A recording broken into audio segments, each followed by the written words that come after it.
Hey friends, welcome to the Full Life Podcast. I'm Zach Imboden, a certified strengths coach, spiritual director, and leadership coach. And if you're feeling stuck, overwhelmed, or even just a sense you've kind of a loss, Lord, this episode's for you. Today, we're diving into a topic of people pleasing, what it is, where it comes from, and how can we break free to live a more authentic life. I'm joined by my good friend and biblical intern counselor, Kim Parrish. Kim has a heart of two people, mind, freedom, emotionally, spiritually.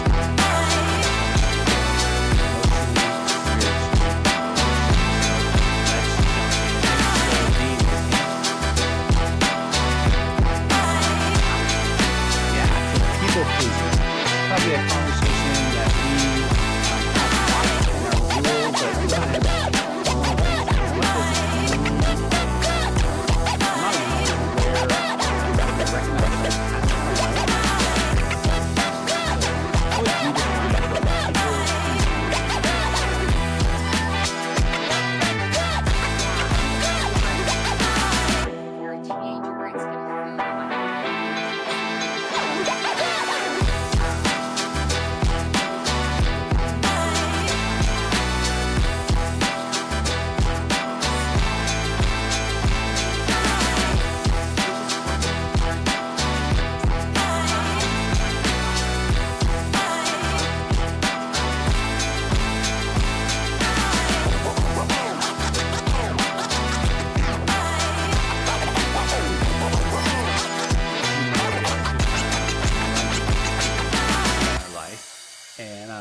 I asked one of my kids if they would go running with me, and just out of maybe just kindness, they said yes. And so we went out for a run, and it wasn't very long, but I could tell really quick into the run, they really did not want to participate in this run with me at all.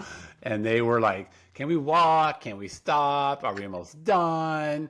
And even as I was like, okay, I got to be dad here. It can't be just, you said yes, let's go. We had to stop and just walk. And for most of this run we did, and we had to get to this spot in our conversation to recognize, I asked you to come, but you could say no, and it's okay. I wasn't going to be angry with you or frustrated with you or disappointed if you said no to me. And to be able to say, Dad, I really don't feel like going for a run today, is okay. And but that's hard.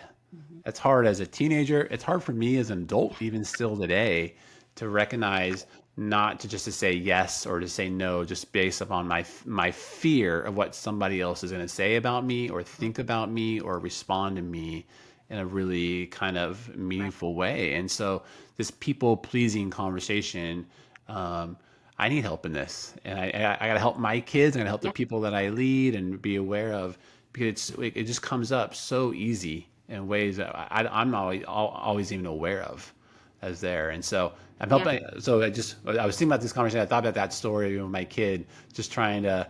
It's okay to say no.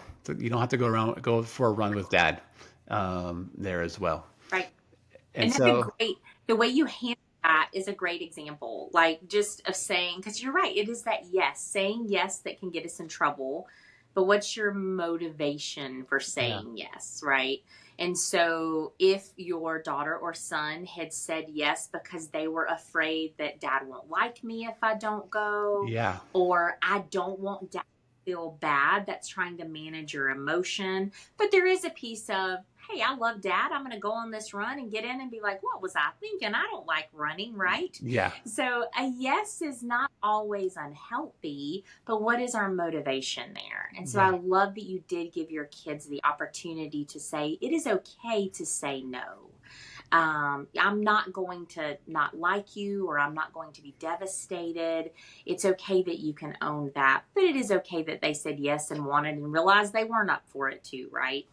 Sure. It took me a while to get to be at that spot to be okay with it, but it was, but yeah, I was like, come on, Dad's going for a run. This is my time to do it. So come on, let's get on this. So don't give me too much credit there, because it took me a while to get to that spot. But how does people pleasing yeah, how does where does this show up most in our life? Maybe at work, or maybe in church, or in our relationships. Like, how does people pleasing show up in our lives, Kim? Man, anytime someone else is involved. But, more than that, I'll be honest with you, sometimes there's really not a person there. It's my perception of people. So Okay. maybe I'm the only one in the room and I'm still struggling with it. But it's any time that we have given someone an elevated place in our life. So I am not okay unless my spouse tells me I'm beautiful every day, or I'm not okay if I don't hear that, like, I'm the best employee that we have. As a student, I'm not okay unless I get that straight A, right? It's any place that we're looking for that input or that affirmation. As a teenager, if my friend group isn't okay with me. All of those places. As moms, we can easily fall to the trap of, I'm not okay if my kids aren't okay with me, especially as they get older. So all the different places of our life that we can fall. But what essentially it is it's a fear of man. We've Mm. decided, the Bible tells us that we should be in fear of God, but that fear is like awe. It is knowing who God is and having on him his rightful place. But a fear of man is to elevate them above God and needing that fulfillment that should only come from God, but we're seeking it from man. So it's taking our hope, our joy, our satisfaction, and thinking that it can be filled in men or anything that could be created, right? And that's so hard to know, because we're created to be in relationships. We're created, we're here, and we are always engaging with people in either online or in real life and whatever it might be. And so to know the difference between, when I'm elevating somebody else's opinion or perspective above God, it's hard to recognize that. And so but when we do that, what might be some of the byproducts that we might actually see in our life when people pleasing comes out? Like, Okay, what might so be I some have of a, yeah, good. yeah, the symptoms we would see. Is Yeah. that what you're looking for? Yeah. Okay. I have a great example. So a simple example for like work would be like that you always say yes to every project. I'm going to say yes because I need my boss to be happy with me. I'm okay if I'm the best employee or my boss is happy with me. So maybe you overcommit yourself. At home, in your friendships, a good thing to watch for is your emotions. I have adult children and I have a preteen son that lives at home. All of my adult children were visiting, and something happened that my husband made a decision on something that I thought would upset my adult children. And I reacted in a very harsh way to my husband. So watching your emotions, I had to kind of stop and be like, okay, why did I respond that way? I haven't spoken like that in a long time. What made me react that way? And so I had to sit in realizing I had a fear that my kids would be so frustrated with my husband, it may limit how much they come back and visit, right? Stupid fear, but what I was seeking was I wanted my kids to always be happy here. And so I was reacting to if my husband interjected in that or did something that would make them not want to be here, that I'm not okay because it could affect my relationship with my adult children. So watching your emotions and how they lie, or how you react, if you go from something to big reaction, huge anxiety, huge anger, huge frustration, just slowing down and seeing where that emotion takes you back. See how it leads you back to God. Really ask yourself, am I worshiping anything here? And I had to see, like, I was worshiping my kids being happy with me. I was worshiping my kids' happiness. And that really helped me identify what was going on at work. If I'm saying yes to everything and I'm exhausted all the time, why am I overextending myself to the point that it hurts other things in my life? What am I worshiping here? And I'm worshiping being that gold star employee or whatever, right? Yeah. So following those habits or patterns that seem unhealthy, those reactionary emotions, to see how they take you back to identify what you're worshiping. Yeah, it's good. Those are great, like, good symptoms to be aware of. I know at times when I've struggled with people pleasing, when it gets deep and dark in those holes, resentment starts showing up in my life. When I'm resentful, like, well, I'm doing all this and you're not doing that, that's usually a sign for me of people pleasing has kicked in too much in my life, or at times where I feel I've lost my voice. I don't feel like I have a voice in whatever setting I'm in. Like, it doesn't matter. And I know it's not true, but it's what I tell myself. That a loss of voice is like, if I don't, yeah, I don't feel like I have a voice around, then it probably means I've been given myself away in too many different ways as well. Are a couple of things that I'm aware of when people pleasing kicks in my life that are good checkers for my heart to be aware of. But Yeah. Those Kim, are how do great you? examples. Yeah, how do you? And especially in a Christian context, right? And so, where if you think about it in your work or in your family or friends, like the Bible talks so much about, humble yourself or give yourself away, and to surrender, and so if your boss comes to you and says, hey, I need you to do this, or hey, put that project down that you've worked so much on and do it this way, or a friend, life is in chaos and you just give away your own time to go help somebody else, or what your spouse. Sometimes, like, people pleasing can feel like almost this biblical honor of, like, wow, look how much I'm sacrificing, or look how much I'm giving away. And we can actually put like these gold stars of people pleasing, when we kind of pretend like it's almost out of like this humility and generosity we're living out of. But how would you compare or contrast, or the difference between that tension maybe Christians might feel between people pleasing and actually following God and humility and generosity and sacrificial living? What's the difference there? Yeah, so I'm currently in seminary getting my biblical counseling degree. And this is a great example. One of my professors said, you got to remember, if some of you are gold star students, you're going to come into here and feel like the only way to honor God is to make straight A's in everything you do. But you have to recognize that God called you to more than just being a student. You're a spouse, you're a parent, you have jobs, whatever. And so it's realizing that, like, my identity was not just in being a student, it's to all of these things. God called me to multiple roles. And so it's in the balance that we honor God, right? It's remembering that didn't just put me on here for this one thing. So it's an identity piece. So his point was that you can make C's in seminary and still honor God. And I so appreciated that, because sometimes, like you're saying, it's easy to believe, if I'm not the person who doesn't give everything I have, or, to a friend who to utter exhaustion, or even to my boss, then I'm dishonoring God. But yes, we are supposed to go into our workplace and honor God by being a wonderful employee.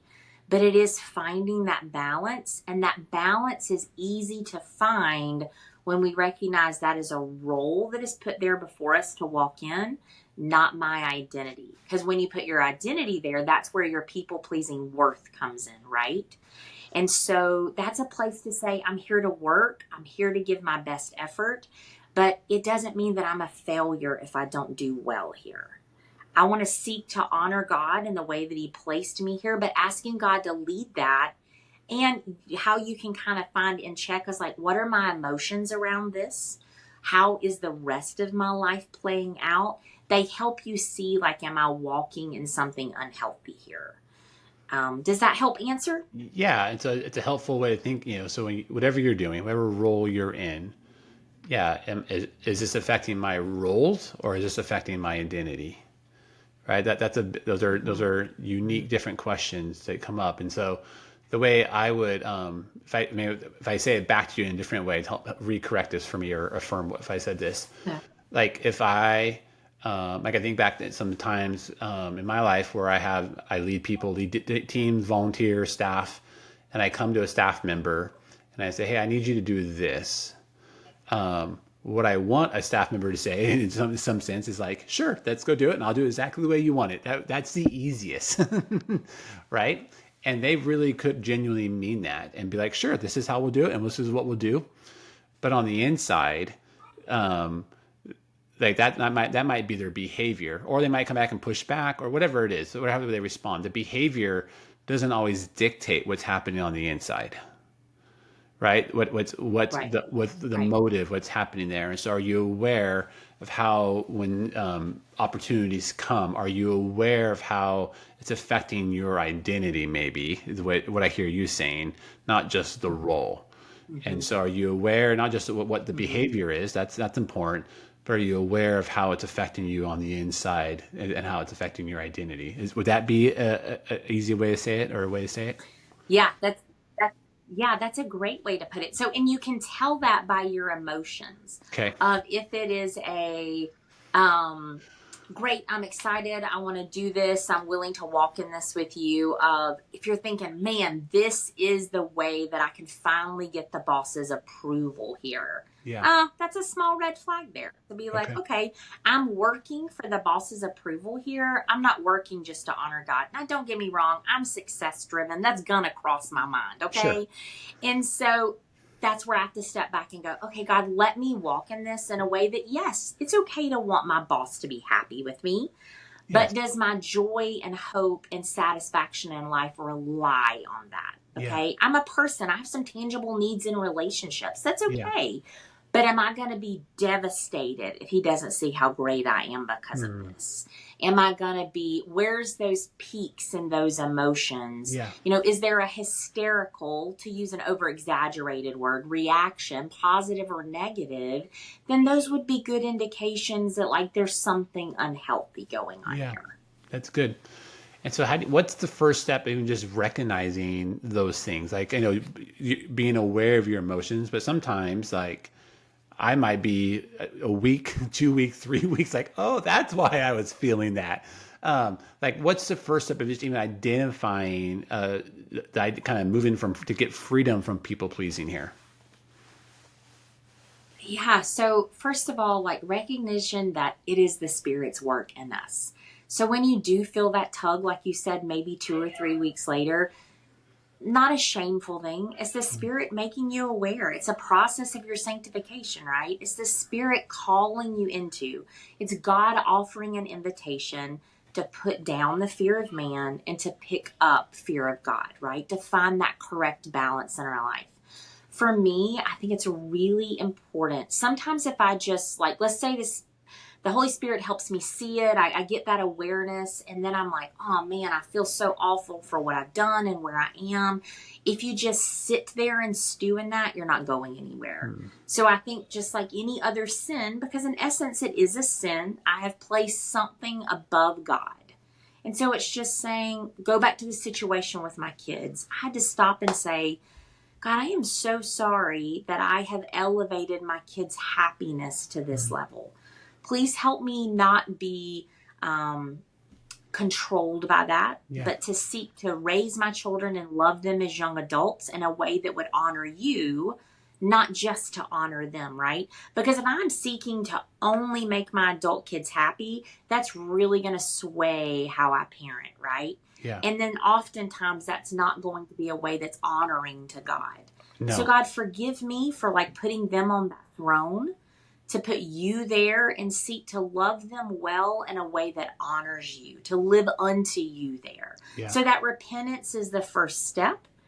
And then the next step would just be what Romans guides us in, of just that taking off the old and putting on the new. So Holy Spirit, help me be aware of when I am doing that, how I am walking in that. When you see it, repent of it, seek to take away that old pattern and put in the new. That's good. And then how can I grow and just being aware of those even in the moment? Like, that's a great process. When I'm aware and I have some time or to work with a counselor or spiritual director to help you process some of those things. But when you're in the moment, you have any wisdom to kind of help me be aware, okay, am I doing this for a people pleasing way, or am I making this the right decision? Anyways, in the moment when you're actually in interaction or conversations with people, that might be a helpful way to help us not make decisions based upon people pleasing. Yeah, so I think the first step is that awareness. I think once you are made aware of it, then when you begin to recognize those emotions, that's where you get better at in the moment. Like you Yeah. said, when resentment creeps up, So once you've been made aware of it, when you see the resentment, that's the easier in the moment, right? It's that in the moment of like, okay, wait, why am I feeling resentful right Yeah. here? What's going on? I have a relationship currently that I battled that with. And I'm like, why am I feeling resentful here? And so I just kind of had to sit in that. And so you get quicker at the awareness of the emotion and the assessment of the emotion. But it requires some sitting in it first. You're not going to see it until you've recognized it the first time, and then you can get faster at it. Yeah, that's good. I think some ideas that things I'm working on or keep working on in my life that help me grow in this, the kind of little checks and little grid I use. I just practice pausing before I say yes to things. Yes. And so even this past week, somebody asked me to do something, and of course, my initial reaction just wants to say yes, and so I had to stop and just pause even just for a few moments before I said yes. And I said yes, but but it's not going to be this week, and it's probably not going to be next week. It might be 2 or 3 weeks where I actually get to that. I get to whatever you're asking me to do. But learning just to pause and just a process before I just say yes to something has been really, really helpful for me to do that. You mentioned this a little bit, but I think I'll say it again, is just asking myself, am I doing this from love or fear? Like, why? It's just, again, that goes back to the identity piece. Why am I doing this? And so am I going to say yes to this thing? Am I doing it because I'm fearful of what you're going to say? Or is it a chance to say, to show love or respond in love? And the other one for me, I think it's been helpful, is just learning and starting small, learning to say no in low stake situations. Like, this is not a big deal. I can say no to this and nobody will ever know the difference. But for me, it's kind of practicing that muscle of learning to say no in ways that, so when the harder things come, it's easier to say it. And it's not this big jump to learning to say no. And so even in the small ways, learning to say no when I can, just gives me practice to do those things as well. And so, yeah, so those are ways I'm learning and practicing the ability to kind of challenge myself not to live in a people-pleasing mindset, really break free from that so I can live with just a genuine authenticness with other people.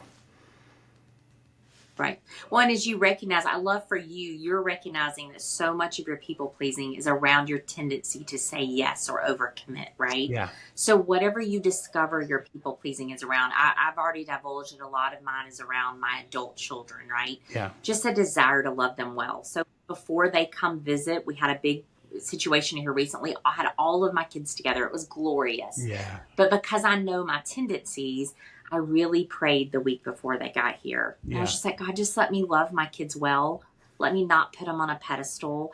And even as it came to like budgetary items, as I looked at things that we were willing to spend money on while they were here, God, even let my budget reflect that I want to love them, but I'm still seeking to honor you, to not overspend on something that I shouldn't just because they're here. None of that is bad, right? I can just want to overspend because I dearly love them, right? But my own tendency is that that's where my people pleasing takes me, right? Yeah. And so whatever relationship that is based on, whatever situation that is, enter into it with prayer, enter into it with pausing. Take a moment to slow down and hear your heart. Listen to the voices around you. So make sure that you're hearing the voice of the Lord, not anything else that's influencing, like, if you don't do this, you're not going to be okay. So sitting with God daily, reading his word in prayer, whatever spiritual disciplines that you're walking in, to help you hear the voice of the good shepherd, to help you understand what is motivating you. And then walking in that daily practice of checking your heart and seeking his wisdom. And one of the things that's been helpful for me too is just finding people to help me through these things. And you've obviously, Kim, you've been a friend to me for a long time. You've helped me through some of this stuff, but sometimes finding a friend is helpful. But sometimes that's hard, finding good friends to help you through these things. But so counselors, spiritual direction people, are all people who can help you slow down enough to help you identify those emotions, the motives that are kind of charging you to be a people pleaser in different areas of your life. And so, so Kim, you're a biblical counselor intern right now. And so people wanting to learn more about you or reach out to you, how could they do that? Yeah, you can find me at wholehopecounseling.com. Okay. And all of my counseling is virtual, and it's a great place to connect. And yeah, that's a wonderful thing to walk through. Even if you're not really struggling, maybe 1 or 2 visits with a counselor or a spiritual director would give you that ability to just like look at your heart, to give you some good questions to examine. Or if this makes you say, yeah, I'm really struggling, then we can get to deeper roots and things. But wholehopecounseling.com. Yeah. As we wrap this conversation up, Kim, any last thoughts you would have about kind of getting off this people pleasing hamster hamster wheel we live on sometimes? Yeah, so a great resource that I have loved is a book by Ed Welch called When People Are Big and God is Small. That's a wonderful resource if someone wants to just go deeper, learn a little bit more. But I think also just recognizing God gives us instruction of this in Proverbs, right? There's safety in Him being the only one on the throne, right? That we ebb and flow in life if we've got anyone else there. And so finding that safety and security, the calmness of God being the only one on the throne of your life. That's good. Well, thank you, Kim, so much for sharing some wisdom and insight in our conversation today. And if you've been stuck in this people-pleasing hamster wheel we get stuck in sometimes, I want you to know you're not alone. You're not broken. You might be exhausted from trying to meet expectations you were never meant to carry. And you're meant to live a free life, to experience full life, to live from love and to live fully. And that starts knowing your worth isn't based on what you do for others as well. And so thanks for listening to our podcast today. If this episode spoke to you, would you do me a favor? Would you share it with a friend, leave a review, or subscribe so you don't miss future episodes? And if you're ready to go deeper on your journey from being stuck to thriving, visit fulllifeforyou.com or check out Kim's website as well. We'll put it in the show notes. We'd love to learn more and help you experience full life. So thanks, Kim, for being here today.